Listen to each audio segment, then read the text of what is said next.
Hey everyone, and welcome back to the channel where we explore timeless stories from the Bible with heart and clarity. Today, we're diving into a narrative that is both chilling and deeply human, the story of 30 pieces of silver. It's a tale of choice, consequence, and the heavy price of betrayal. Imagine the scene, Jerusalem bustling with the Passover feast approaching.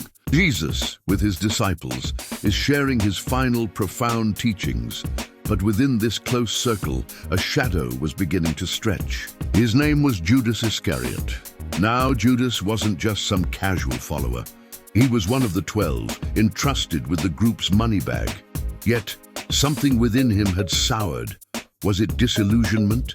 Greed? A tragic misunderstanding of Jesus' mission?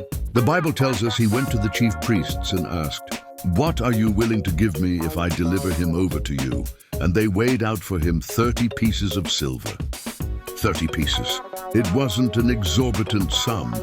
The value of a slave, actually. But for Judas, it was enough. The deal was struck. From that moment, he started looking for an opportunity. The perfect moment to hand Jesus over. Can you imagine the internal turmoil, the heavy weight of that decision? The secret burden he carried while still walking alongside Jesus, sharing meals, listening to his words. The night came, a night that would forever be etched in history. Jesus was in the Garden of Gethsemane, praying, knowing what was coming, his disciples struggling to stay awake.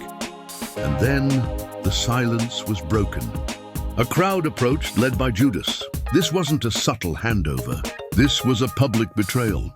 Judas walked straight to Jesus, and with a kiss, an ancient symbol of greeting and affection, he identified him to the armed guards. The one-eye kiss is the man. Arrest him and lead him away under guard. With Jesus arrested, the deal was done.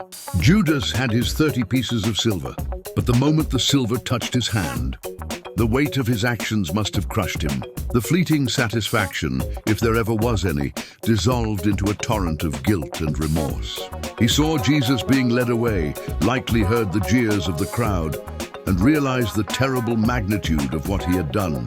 He hadn't just betrayed a teacher. He had betrayed a friend, a mentor, perhaps even the Messiah he once believed in. The money once desired became a symbol of his treachery. Overwhelmed by his actions, Judas tried to return the silver to the chief priests, confessing, "I have sinned, I have betrayed innocent blood."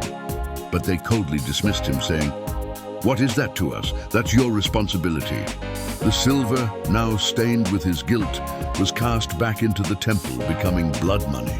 And in a tragic act of despair, Judas left and took his own life. It's a stark reminder that some choices, once made, can lead to irreversible consequences, and that true repentance, while possible, is often preceded by profound sorrow.